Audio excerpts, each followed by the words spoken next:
Bismillahirrahmanirrahim. This is the topic on which I am going to speak. Man in Search of Man. Basically, this is a book review. The book is written by Maulana Sayyid Jawad Naqvi and it is written in Urdu. It is a short book about 90 pages in size. And now we come on to the division of the chapters. First is man. There are three chapters. Man is ignorant. Awareness is a level which one tries to gain, and then there is the level of growth. So basically, as far as morality is concerned, as far as the rules of the game are concerned, God created us, then He gave us a user's manual, and user's manual is in the form of the divine books. So basically, man is ignorant. One does not know what is his purpose of life till he consults the user's manual. And in our case, it is the Holy Quran. So awareness is the next level. First of all, man must acknowledge that he is ignorant. And then in the Quran, it is given as the one who is aware equal to the one who is not aware. And the first step towards awareness is knowing oneself. Man arafa nafsahu arafa rabbahu. The one who knows himself knows God. Then in Surah Hashr, it is given the one who has forgotten God will forget himself. So you have to, in order to build up on this awareness, you have to remember God.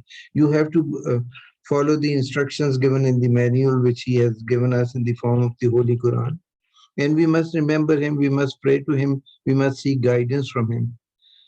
So the one who is with God, he will be aware. And the one who is without God, who does not remember God, who does not believe in God, or who is stuck up in doubts and is not getting out of that welter, so he will not be aware.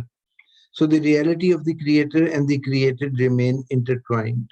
Like you see, the sun has its rays. We are like the rays of the sun, and God is like the sun. So we cannot disassociate ourselves from the creator. And a fully evolved person is capable of discerning truth. So we come on to one should be life centric. Now we know that there are two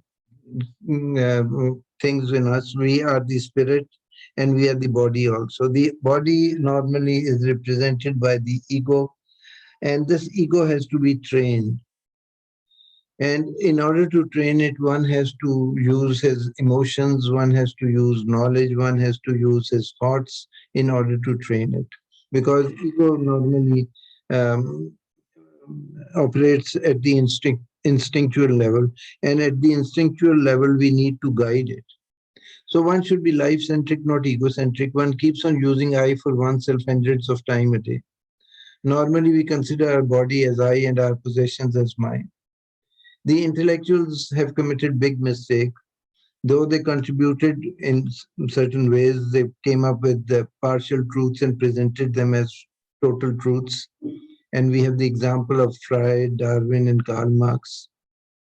So this must be kept in mind that true guidance comes from God only, and that is in the form of revelationary books and the prophets and the saints. The soul represents both life and spirit. Spirit is the energy which sustains us. Man has been given freedom of choice. There are hundreds of ways open before man. He has to keep on moving with the intellect guiding him and seeking guidance from the Holy Quran, from the life of the Prophet and its descendants. So man has been created as a masterpiece of God, but then there is an enemy who wants to rob us of this privilege, and that is Satan or the devil. So the universe is full of lessons for us. The animals are there so that man may benefit from them and to learn from them. Their physical form is a lesson for man. Like you see, scientists observed the fish and they invented the submarine, and they observed the flight of the birds and they made the aeroplane and so on and so forth. The verses of the Holy Quran, while containing a moral lesson, also give direction to a man who is confronted with diverse choices. Man has been given the freedom of choice and he has been given ample guidance. The Holy Quran provides guidance to man kind, and the muttaqin, that is the God-fearing people.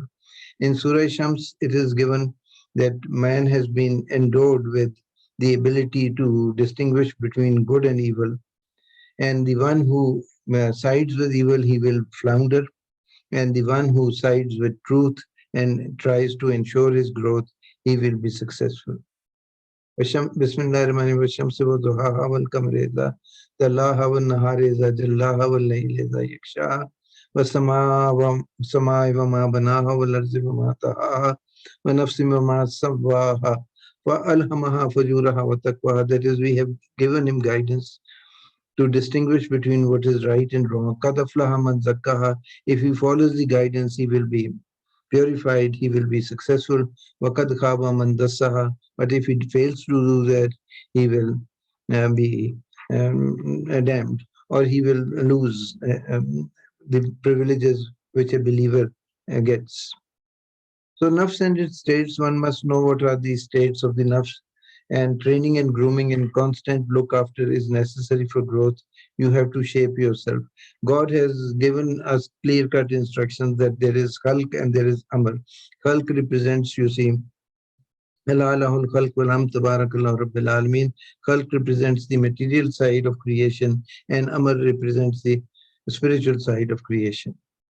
God has gifted man with raw material. Now he must use guidance to turn this raw material into finished product. That is, God has given us role models. God has given us the book, which is the user's manual. God has given us examples of the lives of